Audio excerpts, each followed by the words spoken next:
तो स्टूडेंट्स, हम लोग नए टॉपिक पर अब आज डिस्कस करेंगे और ये टॉपिक है हम लोगों का बॉइलिंग पॉइंट्स।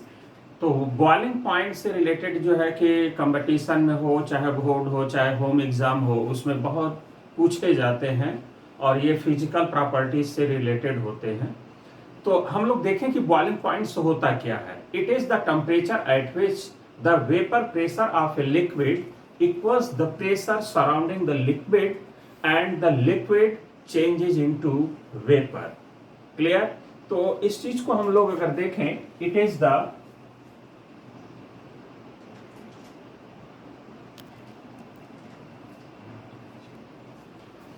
तो हम लोग देखें कि बॉइलिंग पॉइंट होता क्या है। बॉइलिंग पॉइंट का मतलब यहां पर हम लोग समझने की कोशिश करें। बॉइलिंग पॉइंट का मतलब ये है कि जब हम कोई मान लीजिए कि लिक्विड है, जैसे मान लीजिए हम ये बीकर लिए और यहाँ पर अगर हम इसको बर्नर के द्वारा अगर हम हीट कर रहे हैं उस लिक्विड को, ठीक है, तो अब यहाँ से वेपर्स निकलने शुरू हो जाएंगे। ठीक है, तो अब यहां पर जो ये वेपर्स निकलेंगे, अगर ये वेपर्स का जो प्रेशर होगा, वेपर जो प्रेशर होगा, अगर वो एटमॉस्फेरिक प्रेशर के बराबर अगर हो गया, ये दोनों जिस पॉइंट पर इक्वल हो जाएंगे, उसी पॉइंट को हम लोग बोलते हैं बॉइलिंग पॉइंट।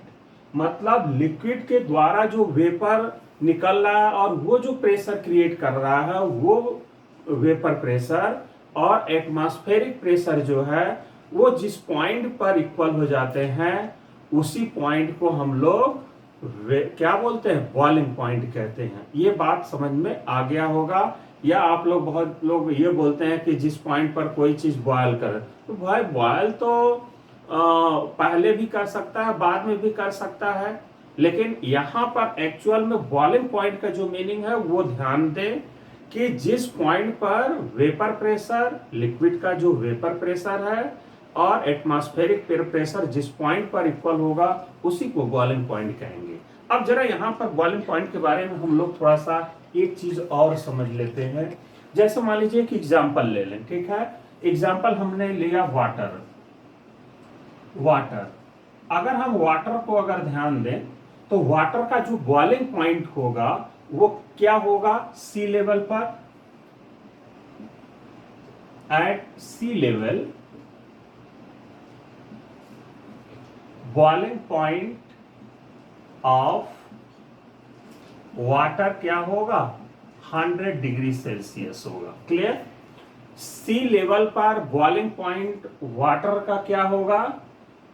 100 डिग्री सेल्सियस होगा। लेकिन किसी अल्टीट्यूड पर क्या होगा? जैसे 1905 अगर मीटर पर लें, एट 1905 मीटर अल्टीट्यूड, ठीक है।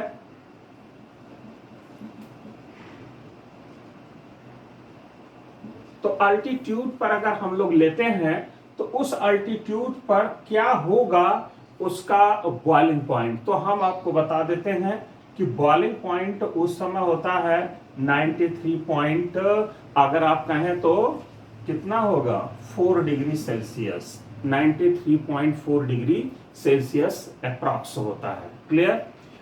तो यहां पर इन दोनों में अंतर क्या हो गया कि हाई अल्टीट्यूड पर अगर हम पहाड़ी पर या पहाड़ों पर चले जाएं और वहां अगर हम यही वाटर अगर हम बॉयल करते हैं, तो उस समय अगर हम लोग बॉइलिंग पॉइंट अगर देखें, तो वाटर का जो बॉइलिंग पॉइंट आता है वो आता है 93.4।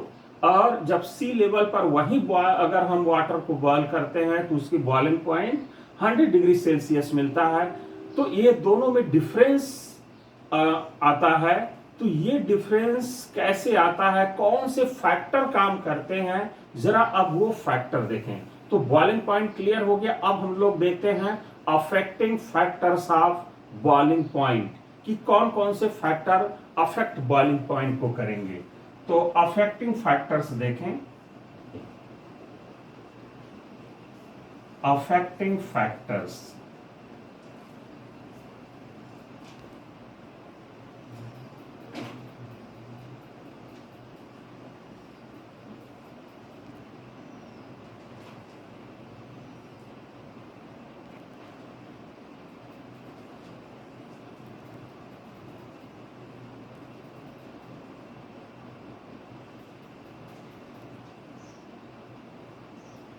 इम्प्योरिटी। तो हम लोग देखें यहां पर ढेर सारे फैक्टर्स हम लोग देख रहे हैं। जैसे यहां पर अगर हम लोग बात कर रहे हैं कि बॉइलिंग पॉइंट्स के को अफेक्ट करने वाले फैक्टर्स कौन कौन से होंगे, जैसा हमने कहा कि हाई अगर एल्टीट्यूड पर ऊपर अगर हम लोग जाते हैं तो बॉइलिंग पॉइंट क्या होता है कि कम हो जाता है। ऐसा क्यों? क्योंकि वहां पर वेपर जो एटमॉस्फेरिक प्रेशर होता है हाई एल्टीट्यूड पर धीरे धीरे एटमॉस्फेरिक प्रेशर कम होने लगता है या कम होता है, इसलिए जो है कि बॉयल जल्दी से उसके बराबर हो जाता है एटमॉस्फेरिक प्रेशर के, इसलिए कम ही जो है कि उसका बॉइलिंग पॉइंट होता है। ये तो हाइट की बात हो गई कि हाई एल्टीट्यूड पर बॉइलिंग पॉइंट जो है कि कम इसलिए होता है क्योंकि वहां पर एटमॉस्फेरिक प्रेशर कम होता है, और जैसे जैसे नीचे आते हैं वो प्रेशर बढ़ने लगता है। इसलिए यहाँ पर उस एटमॉस्फेरिक प्रेशर के बराबर करने के लिए हमको टेम्परेचर बढ़ाना पड़ता है, जिसकी वजह से बॉइलिंग पॉइंट बढ़ता है। लेकिन और इसके अलावा कौन कौन से फैक्टर होंगे जरा उसको हम लोग देखें। तो यहाँ पर पहला फैक्टर ये है कि मॉलिक्यूलर वेट, पहला ये फैक्टर है कि मॉलिक्यूलर वेट होमोलॉगस कंपाउंड्स के लिए। दूसरा है surface area of the molecule. तीसरा है strength of the intermolecular forces. चौथा है डाइपोल मोमेंट्स या बॉन्ड पोलैरिटी। फिफ्थ है मैग्नीट्यूड ऑफ सेकेंडरी फोर्सेस। फिर सिक्स्थ है सिक्स ट्रांस आइसोमर्स। इस पर भी हम लोग देखेंगे कि बॉइलिंग पॉइंट जो है कि इसमें डिफरेंस आता है सिक्स ट्रांस आइसोमर में, तो वहां पर हम लोग क्लियर करेंगे कि किसका ज्यादा किसका कम होता है। सेवंथ है सॉलिड इम्प्योरिटी। अगर हम उसमें इम्प्योरिटी मिला देते हैं तो बॉइलिंग पॉइंट क्या होता है कि बढ़ जाता है। ऐसा क्यों होता है कि हम अगर कुछ सॉलिड मिला दें तो बॉइलिंग पॉइंट बढ़ जाता है? तो वो हम लोग एक एक करके देखते हैं। तो जरा इसमें पहले हम लोग रिलेशन देखते हैं कि बॉइलिंग पॉइंट से इन सभी का रिलेशन क्या है। तो आगे देखते हैं रिलेशंस।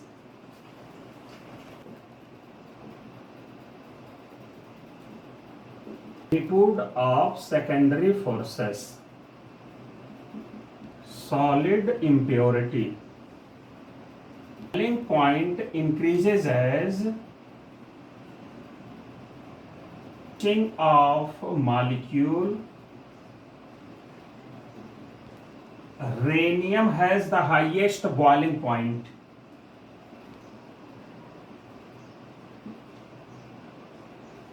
तो देखा जाए यहां पर हम लोग देख रहे हैं बॉइलिंग पॉइंट के जो अभी रिलेशंस होंगे फैक्टर से, वो हम आप लोगों को बताने की कोशिश कर रहे हैं। तो पहला है कि boiling point is directly proportional to molecular weight. Mass ज्यादा रहेगा तो बॉइलिंग पॉइंट ज्यादा रहेगा। Surface area of the compound या मॉलिक्यूल, तो सरफेस एरिया अगर ज्यादा है तो उसको बॉयल होने के लिए हमको टेम्परेचर बढ़ाना पड़ेगा। स्ट्रेंथ ऑफ इंटरमॉलिक्यूलर फोर्सेस, अगर इंटरमॉलिक्यूलर फोर्सेस ज्यादा होंगे तो होगा क्या कि मॉलिक्यूल एक दूसरे से ज्यादा इंटरेक्टेड होंगे एक दूसरे। तो मॉलिक्यूल जो होगा वो एक दूसरे से जुड़ करके लॉन्ग चेन बना लेगा, और लॉन्ग चेन बनने का मतलब एक तरह से मास बढ़ जाएगा, और मास बढ़ेगा तो क्या होगा, बॉइलिंग पॉइंट बढ़ जाएगा। मतलब एक दूसरे से क्या होगा, जुड़ता चला जाएगा। जैसे मान लीजिए अगर हम इसमें इंटरमॉलिक्यूलर फोर्सेस की बात कर लें, जैसे मान लीजिए कि एल्कोहल है, ठीक है, तो एल्कोहल का ये आपका एक मॉलिक्यूल है, दूसरा मॉलिक्यूल होगा तो ऐसा होगा, फिर तीसरा मॉलिक्यूल होगा तो ऐसे ही होगा। ये एक दूसरे से इंटरेक्ट मतलब एक दूसरे से बॉन्ड बनाता हुआ चला गया। क्लियर? तो कहने का मतलब है कि यहाँ पर जो इंटरमॉलिक्यूलर फोर्स होंगे, स्ट्रेंथ होगा, जैसे हाइड्रोजन बॉन्डिंग है, तो ये हाइड्रोजन बॉन्डिंग क्या हो रहा है, बनता चला जाएगा। तो इसके मास क्या होंगे मॉलिक्यूल के, अब भाई एक एल्कोहल, दूसरा, तीसरा, चौथा, ऐसे सारे एल्कोहल हाइड्रोजन बॉन्ड से बॉन्डेड हो जाएंगे। तो ये जब सारे मॉलिक्यूल अगर बॉन्डेड हो जाएंगे तो पहले तो एनर्जी चाहिए इस बॉन्ड को ब्रेक करने के लिए, फिर जाकर के ये बॉयल करेगा, तो हम कह सकते हैं कि इसकी बॉइलिंग पॉइंट क्या होगा, बढ़ जाएगा। यहाँ पर स्ट्रेंथ ऑफ इंटरमॉलिक्यूलर फोर्सेस का मतलब यहाँ पर ये हम लोग जैसे हाइड्रोजन बॉन्डिंग एग्जाम्पल के रूप में हम लोग कर सकते हैं, जैसे हाइड्रोजन बॉन्डिंग, है ना, क्लियर। ऐसे ढेर सारे इंटरेक्शन आप लोग जानते हैं। अच्छा, अब आगे अगर हम लोग magnitude of secondary forces, dipole moment या बॉन्ड पोलैरिटी ज्यादा तो एक दूसरे से भी इंटरेक्शन बढ़ेगा, तो पहले एनर्जी चाहिए इंटरेक्शन को तोड़ने के लिए, फिर वो क्या करेगा, बॉयल करेगा, तो इसलिए एनर्जी बढ़ाना पड़ेगा, टेम्परेचर बढ़ाना पड़ेगा, तो बॉइलिंग पॉइंट क्या होगा, बढ़ेगा। ऐसे ही सिस और ट्रांस की बात करें तो सिस आइसोमर का जो बॉइलिंग पॉइंट होता है वो ज्यादा होता है, क्योंकि ये ज्यादा इसमें क्या होते हैं, बॉन्ड पोलैरिटी या डायपोल मोमेंट होता है, हम ये कह सकते हैं। ट्रांस वाले का कम होता है। ऐसे ही सॉलिड इंप्योरिटी अगर हम मिलाएंगे तो एक्स्ट्रा जो चीजें होंगे वो भी टेम्परेचर कुछ एब्जॉर्ब करेंगे, तो एनर्जी हमको या टेम्परेचर क्या करना होगा, बढ़ाना होगा, तो हम कह सकते हैं कि बॉइलिंग पॉइंट बढ़ेगा। तो बॉइलिंग पॉइंट बढ़ने के लिए आपने देखा कि ये सब क्या है, डायरेक्टली प्रोपोर्शनल है। अब यहां पर अगर हम बात करें, boiling point increases as the number of carbon atoms is increased, clear. तो boiling point increases as the number of carbon atom, इसका मतलब ये है कि जैसे जैसे मॉलिक्यूल में नंबर ऑफ कार्बन एटम बढ़ाते जाएंगे वैसे वैसे उसका बॉइलिंग पॉइंट क्या होगा, बढ़ता जाएगा। अब यहां पर ब्रांचिंग ऑफ द मॉलिक्यूल, अगर हम ब्रांचिंग करते जाएंगे तो ब्रांचिंग करने से क्या होता है, मॉलिक्यूल का सरफेस एरिया कम हो जाता है, तो लगने जो वांडरवाल फोर्स होंगे वो कम हो जाएंगे। मतलब एक मॉलिक्यूल से दूसरे मॉलिक्यूल के बीच जो इंटरेक्शन होगा, ठीक है, वो इंटरेक्शन क्या होगा, सरफेस एरिया बढ़ने से क्या होगा, बढ़ जाएगा, लेकिन सरफेस एरिया घटने से घट जाएगा। तो ब्रांचिंग बढ़ने से क्या होता है, सरफेस एरिया कम हो जाता है, इसलिए बॉइलिंग पॉइंट क्या होगा कि घट जाएगा। अब आगे है रेनियम का जो जनरली बॉइलिंग पॉइंट क्या होता है, वो जनरली क्या होता है, हाई होता है। जैसे अगर हम लोग देखना चाहें तो 5594 डिग्री सेल्सियस होता है। तो अब आगे हम लोग देखते हैं एक ऑर्डर, और ऑर्डर में इन सारी बातों को कहीं न कहीं जो ऑर्डर हम लेंगे कंपाउंड्स का, वो सारे ये फैक्टर क्या होंगे, उसमें इन्वॉल्व होंगे, और वो फैक्टर हम आपको बताते रहेंगे। खास तौर से इसमें जो हाइड्रोजन बॉन्डिंग होता है मॉलिक्यूल के अंदर, वो अक्सर दिखता रहता है, जो आपके सिलेबस में है, जो सिलेबस के अनुसार जो कंपाउंड अक्सर जो लिए जाते हैं, पूछे जाते हैं, वो अहम रोल होता है। तो वो आपका आएगा एग्जाम्पल, तो हम लोग एक एक एग्जाम्पल लें और उसमें हम लोग बॉइलिंग पॉइंट समझने की कोशिश करते हैं, ठीक है। Order for boiling point, relative strength boiling point,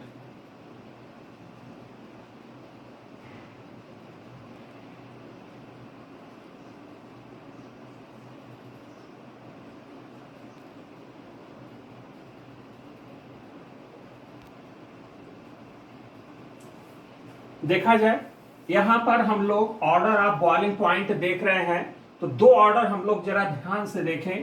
पहला है relative strength of intermolecular forces, जो मॉलिक्यूल के बीच में इंटरमॉलिक्यूलर फोर्स हैं, उसके अगर आधार पर हम लोग देखें तो भाई कंपाउंड भी कई तरह के हो सकते हैं फोर्स के बेसिस पर। जैसे किसी में अगर मान लीजिए आयनिक बॉन्ड है तो आयनिक कंपाउंड होगा, है ना। तो कंपाउंड के अंदर डिफरेंट टाइप्स के फोर्स होंगे, तो वो फोर्स का जो ऑर्डर है कुछ इस तरह से होगा, और इस ऑर्डर के अनुसार ही उसका बॉइलिंग पॉइंट का ऑर्डर होगा। जैसे अगर कोई आयनिक कंपाउंड है तो उस आयनिक कंपाउंड का बॉइलिंग पॉइंट सबसे ज्यादा, और जिस कंपाउंड में हाइड्रोजन बॉन्डिंग होगा फिर उसका बॉइलिंग पॉइंट होगा, फिर जिसमें डायपोल डायपोल होगा इंटरैक्शन, उसका बॉइलिंग पॉइंट ज्यादा होगा, फिर उसके बाद वांडर वाल फोर्सेस या डिस्पर्सन फोर्सेस का। कहने का मतलब है कि सबसे कम जो बॉइलिंग पॉइंट होगा, देखिए यहाँ पर जो है हम लोग कंपरेबल मॉलिक्यूलर मास को लेकर के बात कर रहे हैं, तो जिसमें वान डेर वाल्स फोर्सेस या डिस्पर्सन फोर्सेस होगा जिस कंपाउंड के अंदर, तो उसमें उसका जो बॉइलिंग पॉइंट होगा वो सबसे कम, सबसे ज्यादा किसका, आयनिक वाले का, फिर हाइड्रोजन का, फिर डायपोल, फिर वान डेर वाल्स या डिस्पर्सन का। दूसरा ऑर्डर हम लोग ले रहे हैं, order of boiling point containing different functional groups. ध्यान दे, डिफरेंट फंक्शनल ग्रुप। हमने क्या किया कि डिफरेंट फंक्शनल ग्रुप को बॉइलिंग पॉइंट के ऑर्डर के आधार पर उसको अरेंज कर दिया, ठीक है। और ये जो अरेंज किया गया है उसके अंदर जो इंटरमॉलिक्यूलर फोर्स होंगे, कहने का मतलब ये सब जो फोर्स होंगे उसके बेसिस पर उसका बॉइलिंग पॉइंट डिसाइड किया गया है। जैसे अगर हम लोग देखें एमाइड, एमाइड का जो बॉइलिंग पॉइंट होता है वो सबसे ज्यादा होता है, क्योंकि higher number of hydrogen bonding उसमें पाए जाते हैं, या हाइड्रोजन बॉन्डिंग बनाने की जो कैपेबिलिटी होता है एमाइड में सबसे ज्यादा होता है। फिर उसके बाद कार्बोक्सिलिक एसिड में, ठीक है। तो कार्बोक्सिलिक एसिड डायमिराइज हो जाता है, जैसे कार्बोक्सिलिक एसिड है, डायमिराइज कहने का मतलब कुछ इस तरह से होता है, जैसे ये हो गया, फिर OH डबल बॉन्ड OR, ये कार्बोक्सिलिक एसिड हो गया। तो यहां पर देखिए हाइड्रोजन बॉन्डिंग और यहां भी हाइड्रोजन बॉन्डिंग, दो मॉलिक्यूल मिल करके एग्जिस्ट करता है, तो मॉलिक्यूलर मास बढ़ गया, जिसकी वजह से बॉइलिंग पॉइंट क्या होगा, बढ़ जाएगा। तो एमाइड के बाद कार्बोक्सिलिक एसिड में, कार्बोक्सिलिक एसिड के बाद यहां पर क्या होगा, एल्कोहल। एल्कोहल में क्या होता है, हाइड्रोजन बॉन्डिंग होता है, जैसा आप जानते हैं ROH, जैसा हमने बताया था कि है ना, ये आपका एल्कोहल हो गया। तो ये एल्कोहल एक दूसरे से क्या हो रहा है, हाइड्रोजन बॉन्ड से बॉन्डेड होता चला जा रहा है, इसलिए यहां पर इसकी बॉइलिंग पॉइंट ज्यादा है, लेकिन एमाइड और कार्बोक्सिलिक से कम होगा, ठीक है। तो एल्कोहल होगा, उसके बाद होगा कीटोन। कीटोन में जो फोर्स पाया जा रहा है वो स्ट्रॉन्गर डाइपोल होगा, इसलिए एल्कोहल के बाद जो है कि कीटोन होगा। तो एल्कोहल का ज्यादा, चूंकि हाइड्रोजन बॉन्ड ज्यादा क्या होता है, स्ट्रॉन्ग होता है इनके कंपैरिजन में, इसलिए एल्कोहल ज्यादा, फिर कीटोन। अब एल्डिहाइड, एल्डिहाइड में ये तो स्ट्रॉन्गर है, ये स्ट्रॉन्ग डाइपोल होगा, थोड़ा सा मान के चलें कि थोड़ा सा कम होगा, ठीक है।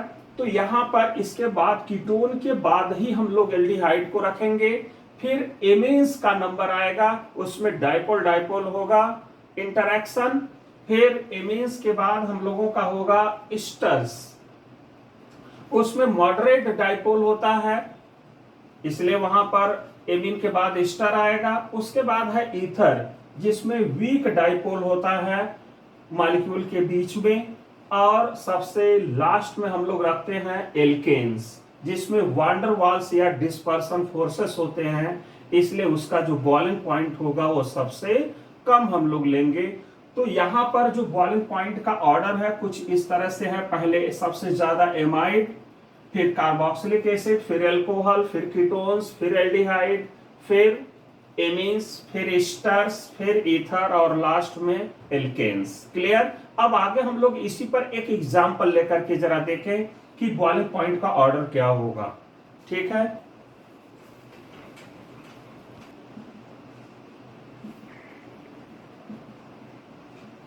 तो देखा जाए यहां order of boiling point containing different functional group, और डिफरेंट में आप जान रहे हैं कि एमाइड सबसे पहले है, फिर कार्बोक्सिलिक एसिड, फिर एल्कोहल, कीटोन, फिर aldehyde, amine, ester, ether, alkene.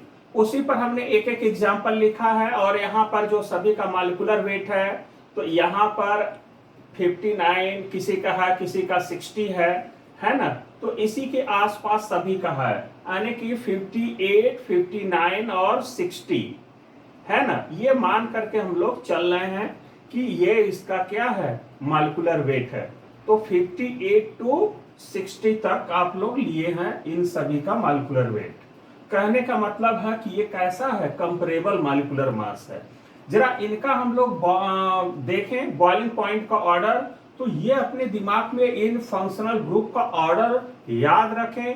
और रीजन हमने आप लोगों को बता दिया था, रीजन ये बताया था कि एमाइड में higher number of hydrogen bond बनते हैं, कार्बोक्सिलिक में डबल हाइड्रोजन बॉन्ड बनते हैं जिससे कि मॉलिक्यूल डाइमराइज कर जाता है। एल्कोहल में हमने बोला कि हाइड्रोजन बॉन्डिंग है, कीटोन में स्ट्रॉन्गर डाइपोल है, एल्डिहाइड में स्ट्रॉन्ग डाइपोल है, एमीन में आपके डाइपोल है ना। ईस्टर में हमने कहा मॉडरेट डाइपोल है, फिर ईथर में हमने कहा कि वीक डाइपोल है, और कीटोन में कहा कि डिस्पर्सन या वान डेर वाल्स फोर्स है। तो अब यहां पर उसी के बेसिस पर ये ऑर्डर अरेंज किया गया है। जैसे एसिटामाइड का बॉइलिंग पॉइंट सबसे ज्यादा होगा एस्टिक एसिड का, और फिर है किसका, प्रोपेन 1 फिर प्रोपेन 1 का ज्यादा होगा किससे, एसीटोन से, और एसीटोन का ज्यादा होगा प्रोपेनल से, एसीटोन का ज्यादा होगा प्रोपेनल से। प्रोपेनल के बाद आता है प्रोपेन 1 एमीन का, फिर ईस्टर है मिथाइल मिथेनोएट, और फिर है मिथाइल, यहां पर मेथॉक्सी, यहां पर अगर हम लोग देखें तो ये ईथर है, और इस ईथर का नाम है क्या, मेथॉक्सी इथेन, और फिर है ब्यूटेन। तो यहां पर जो हम लोगों का ऑर्डर आता है कुछ इस तरह का ऑर्डर आता है। तो ये ऑर्डर किसके बेसिस पर है, जो अभी हमने आप लोगों को ये फोर्स बताया, वो फोर्स डिसाइड किया कि इनके बॉइलिंग पॉइंट का ऑर्डर क्या होना चाहिए। तो ये समझ गए होंगे। अब हम लोग आगे बढ़ते हैं और डिफरेंट छोटे छोटे कंपाउंड पर जरा अरेंज करें बॉइलिंग पॉइंट का ऑर्डर क्या होगा। लेकिन इन बातों को ध्यान में देंगे, दो ऑर्डर का मतलब, एक तो इंटरमॉलिक्यूलर फोर्सेस, जैसे अभी आपने कहा कि आयनिक कंपाउंड, जो आयनिक कंपाउंड होगा जिसमें आयनिक बॉन्ड होंगे उसकी बॉइलिंग पॉइंट सबसे ज्यादा, फिर हाइड्रोजन बॉन्डिंग का होगा, फिर डाइपोल का, फिर वान डेर वाल्स या डिस्पर्सन का। फिर दूसरा आपको ये याद रखना ऑर्डर, ये ऑर्डर जरूर याद रखें हम लोग, क्योंकि ये ऑर्डर याद रहेगा तो हम तुरंत क्या करेंगे, आप बॉइलिंग पॉइंट का ऑर्डर अरेंज कर लेंगे। ठीक है, अब हम लोग एग्जाम्पल शुरू करते हैं ढेर सारा।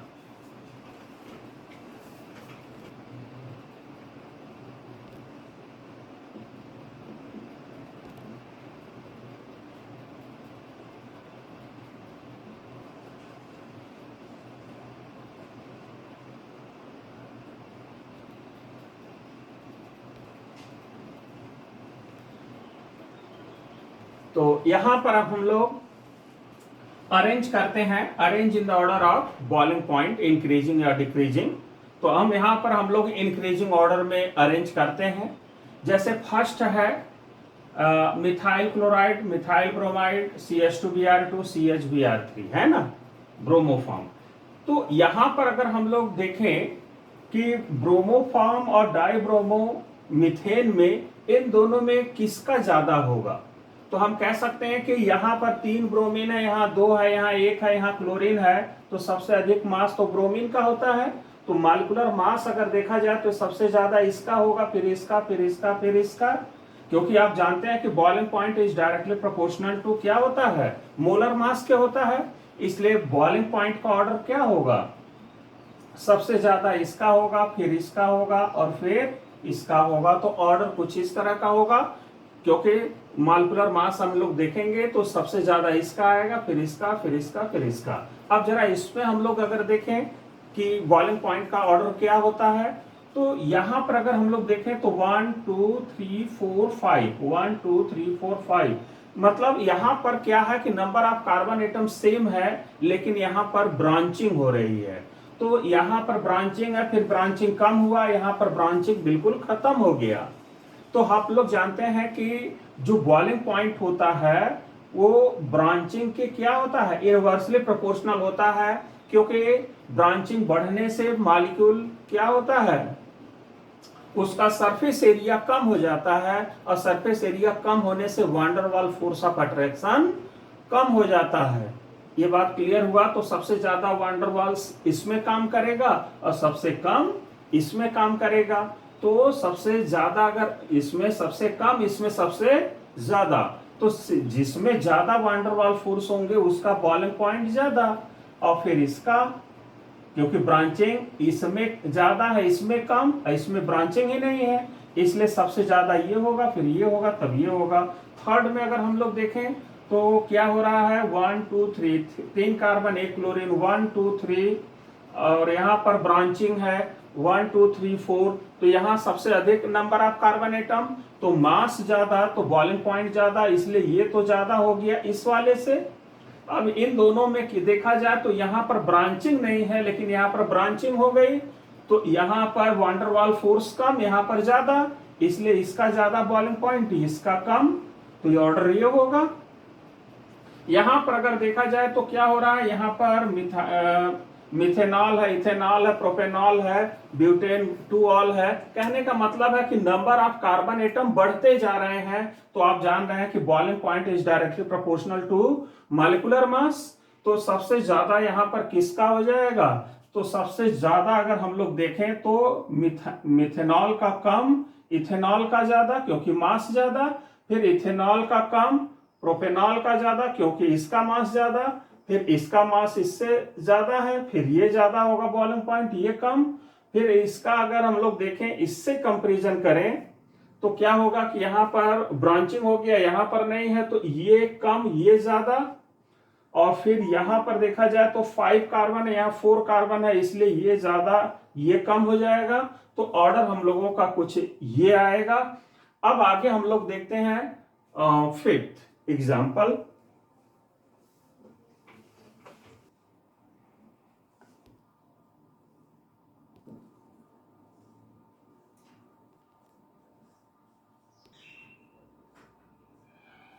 तो देखा जाए फिफ्थ क्वेश्चन में अगर हम लोग देखें तो क्या डिफरेंस है, तो यहां पर अगर देखा जाए तो 1 2 3 एंड 4 कार्बन है, यहाँ 1 2 3 4 कार्बन है, लेकिन बीच में ईथर मॉलिक्यूल है, तो मॉलिक्यूलर वेट तो बढ़ जाएगा। यहां पर अगर देखा जाए 1 2 3 4 5 हो गया कार्बन ज्यादा, तो मॉलिक्यूलर वेट बढ़ गया 1 2 3 4 5 6। और दूसरी बात यह है कि फंक्शनल ग्रुप भी क्या है, अलग अलग है, तो सबसे ज्यादा किसका होगा ऑर्डर अगर ध्यान दें तो जो एल्कोहल होता है उसमें प्योर हाइड्रोजन बॉन्डिंग होता है, एल्डिहाइड में क्या होता है, ये डाइपोल की तरह से होता है, तो इसमें जो है कि स्ट्रॉन्ग क्या होता है, डाइपोल होता है। और इसमें जो है कि आप लोग जान रहे हैं कि बहुत कम ये डाइपोल होता, बहुत वीक होता है, और यहां पर तो डिस्पर्सन फोर्सेस होते हैं। तो सबसे ज्यादा किसका बॉइलिंग पॉइंट हो गया, इसका, फिर इसका, और फिर इसका। मॉलिक्यूलर वेट भी देखें तो इधर ज्यादा है, इधर फिर कम होता जा रहा है। अच्छा, यहां पर अगर हम लोग देखें, यहां तो फंक्शनल ग्रुप के भी बेसिस पर कर सकते हैं और मॉलिक्यूलर मास के भी बेसिस पर। यहां पर अगर हम लोग देखें तो ये तो सीधे फंक्शनल ग्रुप के बेसिस पर होगा भाई, सबसे ज्यादा किसका होता है, एल्कोहल का होता है, फिर एल्डिहाइड का, फिर ईथर का, और फिर एल्केन का आता है। ये ऑर्डर अरेंज हो गया। यहां पर अगर हम लोग देखें तो ये एल्कोहल है, एल्डिहाइड है, ईथर है, एल्केन है, तो सबसे ज्यादा एल्कोहल, फिर एल्डिहाइड, और फिर एल्केन। अब यहां पर अगर हम लोग देखें तो एल्कोहल क्या होगा सबसे ज्यादा, फिर ईथर का होगा, और यहां पर अगर हम लोग देखें तो किसका ज्यादा होगा, यहां पर जैसे यहां पर इसका ज्यादा होगा कि इसका ज्यादा होगा, इस बात को हम लोग समझने की कोशिश करें तो हम कह सकते हैं कि इसका ज्यादा होगा इस वाले से। भाई क्यों ऐसा हो गया कि इसका ज्यादा हो गया, तो यहां पर सबसे ज्यादा ग्रेटर डाइपोल डाइपोल इंटरेक्शन इसमें ज्यादा होगा, इसमें कम होगा, क्योंकि यहां पर इलेक्ट्रोनेगेटिविटी का अगर डिफरेंस इनके बीच देखा जाए तो ज्यादा होगा, यहां पर कम होगा, क्योंकि एस कैरेक्टर ज्यादा है। तो यहां पर जो है कि क्या होगा, कार्बन की इलेक्ट्रोनेगेटिविटी बहुत ज्यादा है इसके कंपैरिजन में, तो यहां पर चार्ज ज्यादा डेवलप होंगे तो इंटरेक्शन ज्यादा होगा। तो यहां पर इंटरेक्शन ज्यादा होने से बॉइलिंग पॉइंट इसका ज्यादा, इसका कम होगा। अब हम लोग आगे देखते हैं, ये तो सारा चीज जो था ये ए पॉइंट में सारे पॉइंट थे। अब हम लोग जरा बी पॉइंट में देखें ऑर्डर क्या होगा।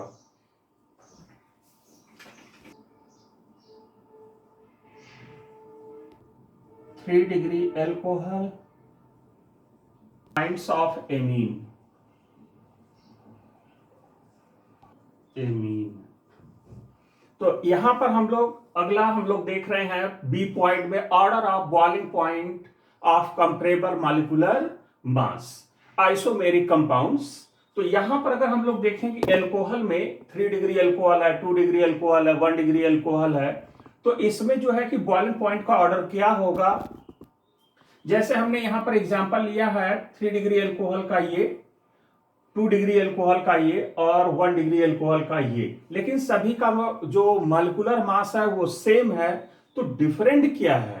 अगर डिफरेंट देखा जाए तो यहां पर क्या है, ब्रांचिंग है, यहां कम ब्रांचिंग है, यहां पर है ही नहीं। तो ब्रांचिंग ज्यादा तो क्या होगा, सरफेस एरिया कम, सरफेस एरिया कम तो क्या होगा, वांडर वाल्स फोर्स कम लगेंगे। अब यहां पर अगर हम लोग देखेंगे तो अगर हाइड्रोजन बॉन्डिंग भी बन गया तो यहां पर जो रिपल्सन ज्यादा होगा इसके कंपैरिजन में, इसलिए ये बॉन्ड इजीली टूट जाएंगे। जैसे यहां पर कहने का मतलब क्या होगा, जैसे मान लीजिए कि ये आपका टर्शियरी है और यहां पर आपने हाइड्रोजन बॉन्डिंग बना दिया, फिर यहां पर H है, O है और फिर CH3 है, CH3 है, CH3 है। तो अब देखिए यहां पर बल्की ग्रुप ये हो गया, बल्की ग्रुप ये हो गया, दोनों में रिपल्सन होगा तो ये बॉन्ड क्या होगा, टूट जाएगा। मतलब इनका जो स्ट्रेंथ होगा वो बहुत वीक होगा, हिंड्रेंस बढ़ गया, यहां पर हिंड्रेंस सबसे कम है। तो ऑर्डर क्या होगा बॉइलिंग पॉइंट का, ये सबसे ज्यादा और ये इसके बाद ये सेकेंडरी एल्कोहल, प्राइमरी सबसे ज्यादा, फिर सेकेंडरी और फिर क्या आएगा, टर्शियरी एल्कोहल आएगा। ये एल्कोहल में ऑर्डर होगा 1 डिग्री सबसे ज्यादा, फिर 2 डिग्री, फिर 3 डिग्री एल्कोहल। अब आगे आते हैं बॉइलिंग पॉइंट्स ऑफ एमीन में। एमीन के बॉइलिंग पॉइंट्स में अगर देखा जाए तो पहले तो एमीन्स हम लोग समझ लें कि 3 टाइप्स के होते हैं।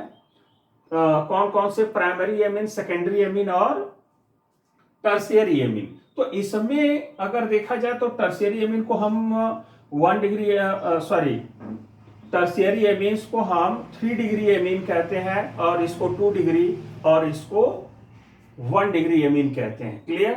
अच्छा, अब यहां पर अगर हम लोग देखें इसके एग्जाम्पल 3 डिग्री एमीन के, तो 3 डिग्री एमीन का मतलब नाइट्रोजन से 3 एल्काइल ग्रुप लगाओ, 2 डिग्री एमीन का मतलब नाइट्रोजन से 2 एल्काइल ग्रुप, और प्राइमरी एमीन का मतलब नाइट्रोजन से सिर्फ 1 एल्काइल ग्रुप हो।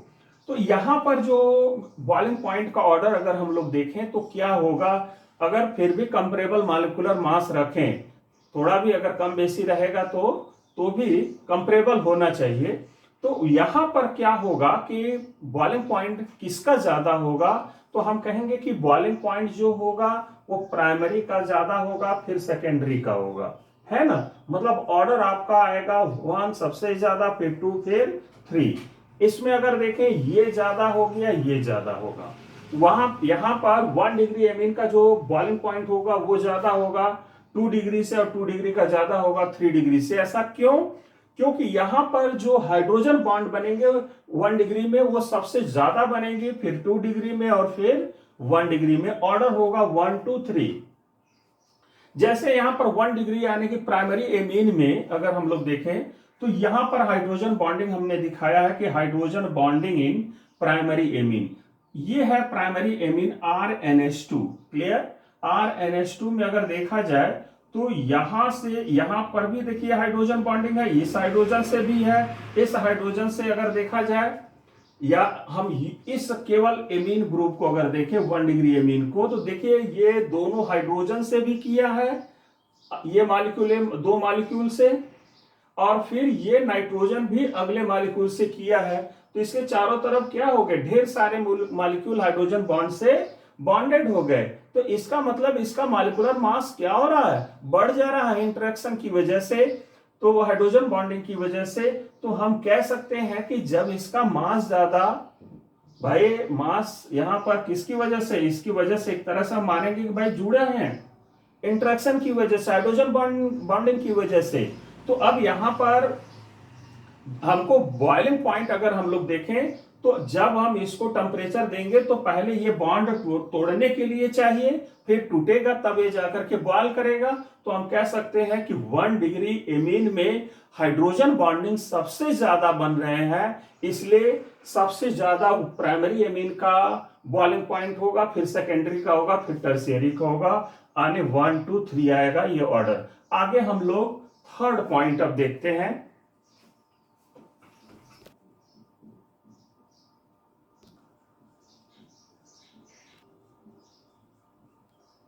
तो अगला हम लोगों का थर्ड है, बी में थर्ड है। अब यहां पर अगर हम लोग देखें तो ये टोटल आपका क्या दिख रहा है, एल्केन। क्लियर है, ये एल्केन है, यहां एमीन है, ये भी एमीन है, ये भी एमीन है, और ये एल्कोहल है। तो पहले हम लोग ये समझें कि किसका ज्यादा होगा, एल्कोहल का कि एमीन का।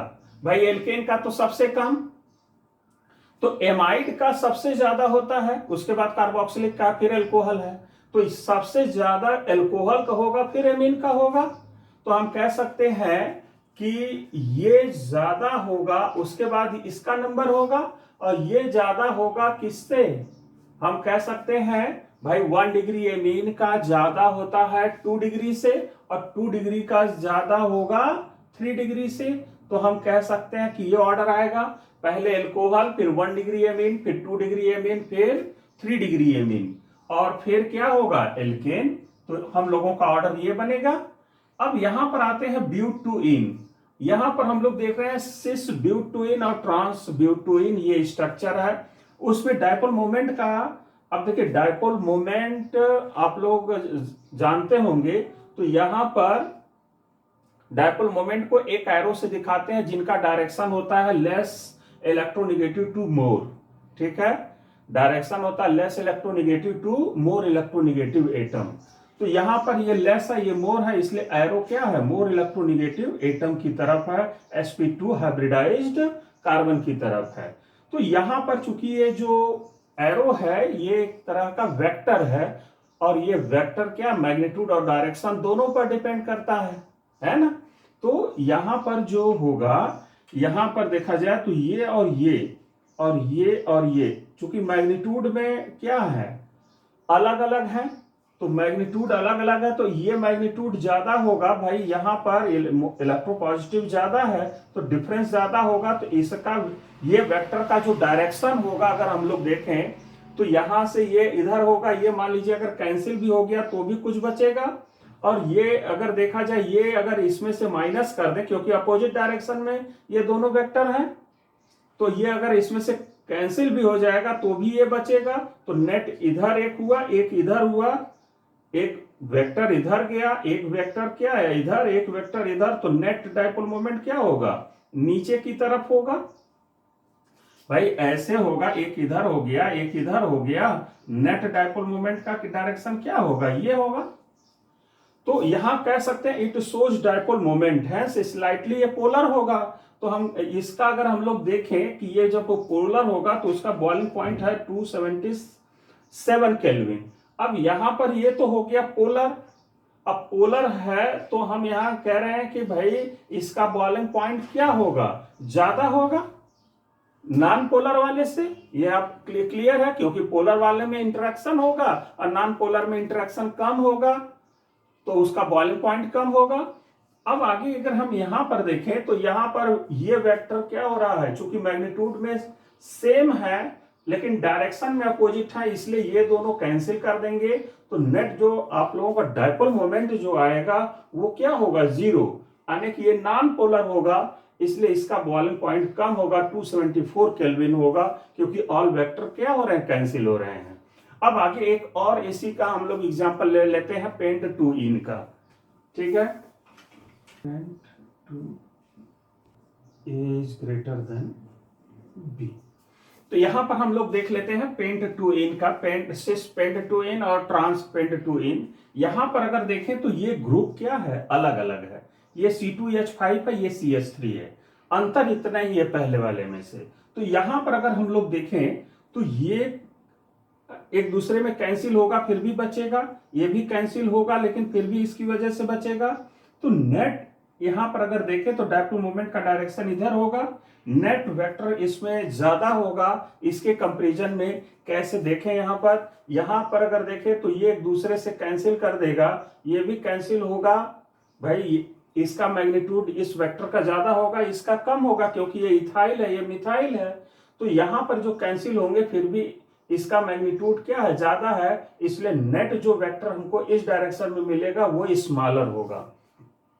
तो हम कह सकते हैं ऑर्डर ऑफ डायपोल मोमेंट क्या होगा, ए वाले का ज्यादा होगा बी वाले से, माने इसका ज्यादा इसका कम।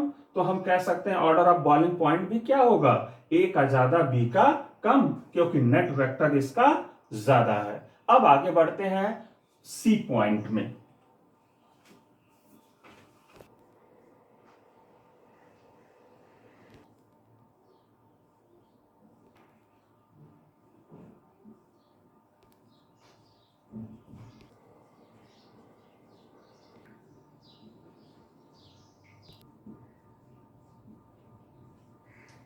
तो यहां पर हम लोग देखें स्टूडेंट्स, है क्या चीज कि क्वेश्चन तो कभी कभी अरेंज करने के लिए बॉइलिंग पॉइंट पर दे देता है, लेकिन कभी कभी क्वेश्चन होता है कि कौन ज्यादा वोलाटाइल होगा। तो वोलाटाइल वही होते हैं जिनका बॉइलिंग पॉइंट क्या हो, कम हो। जब बॉइलिंग पॉइंट कम होगा तो जल्दी से इवेपोरेट करेंगे, तो वो उसकी वोलाटिलिटी क्या होगा, ज्यादा होगा। मतलब कौन जल्दी से उसका वाष्प बन करके उड़ जाएगा, उसको हम बोल रहे हैं कि वो ज्यादा वोलाटाइल होगा। ठीक है, तो जो ज्यादा वोलाटाइल वही होगा जिनका क्या हो, बॉइलिंग पॉइंट कम हो। इस बात को ध्यान में रखेंगे और उसी को हम लोग समझने की कोशिश करेंगे। ये देखें, यहां पर आप लोगों को बॉइलिंग पॉइंट का ऑर्डर एक बताना है, ऐसे हम लोग अरेंज कर लेते हैं। तो यहां तो मॉलिक्यूलर वेट के बेसिस पर ये कह लेंगे कि भाई इसका मॉलिक्यूलर वेट, भाई देखिए ये दोनों तो कॉमन है सब में, ये डिफरेंट है तो डिफरेंट ही रिजल्ट डिसाइड करेगा। तो ब्रोमीन का मॉलिक्यूलर वेट ज्यादा होता है Cl से और Cl का ज्यादा होता है फ्लोरीन से, इसलिए बॉइलिंग पॉइंट का ऑर्डर ये होगा, ये है ऑर्डर ऑफ बॉइलिंग पॉइंट। अब यहां पर हम लोग ये देख रहे हैं कि फ्लोरोफिनॉल, फ्लोरोफिनॉल आपका ये है, बेंजीन के ऊपर OH है और ये है F। तो यहां पर इसको अगर हम लोग देखें तो वो ये जो है कि सबसे ज्यादा वोलाटाइल होता है, क्योंकि इसकी बॉइलिंग पॉइंट सबसे कम होता है, क्योंकि यहां पर इंटरमॉलिक्यूलर हाइड्रोजन बॉन्डिंग होता है, इंट्रा होता है, ये इंट्रामॉलिक्यूलर हाइड्रोजन बॉन्डिंग।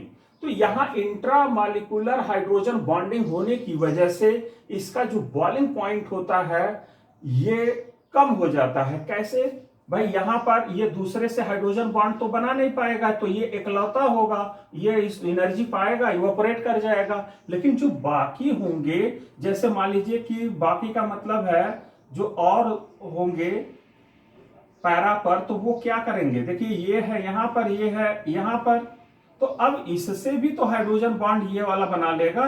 ये यहां पर हो गया HO और यहां पर है फिनॉल, तो यहां पर ये क्या हो गया, पैरा वाला भी बना लेगा, मेटा वाला भी बना लेगा, ये सबसे ज्यादा स्ट्रांग बनाएगा। फिर मेटा वाला और आर्थो वाला क्या कर लिया, वो इंट्रामॉलिक्यूलर हाइड्रोजन बॉन्डिंग बनाने की वजह से वो क्या होगा, और दूसरे से इंटरेक्ट नहीं हो पाएगा, इसलिए सबसे कम बॉइलिंग पॉइंट होगा और सबसे ज्यादा वोलाटाइल होगा। क्लियर? क्यों? यहां पर रीजन याद रखिएगा, इंट्रामॉलिक्यूलर हाइड्रोजन बॉन्डिंग। अब आते हैं थर्ड में, in case of nitrophenol, orthonitrophenol has minimum boiling point, hence will be more volatile. यहां पर भी रीजन वही है, due to the formation of intramolecular hydrogen bonding, intramolecular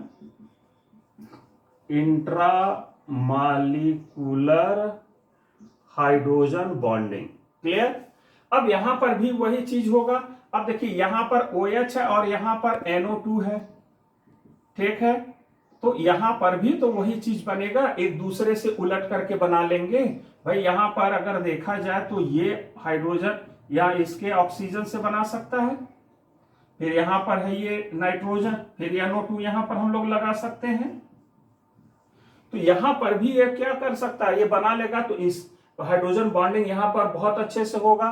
तो हम कह सकते हैं कि इसका जो बॉइलिंग पॉइंट होगा वो ज्यादा होगा पैरा वाले का, फिर मेटा वाले का, फिर आर्थो वाले का। तो आर्थो वालों में इंट्रामॉलिक्यूलर हाइड्रोजन बॉन्डिंग बनने की वजह से ये अकेला जो मॉलिक्यूल होगा एग्जिस्ट कर रहा होगा सोल्यूशन में। तो हम कह सकते हैं कि इसका जो बॉइलिंग पॉइंट तो कम, लेकिन इसकी जो वोलाटिलिटी होगा वो क्या होगा, ज्यादा होगा। रीजन पूछा जाए तो आप ये देंगे।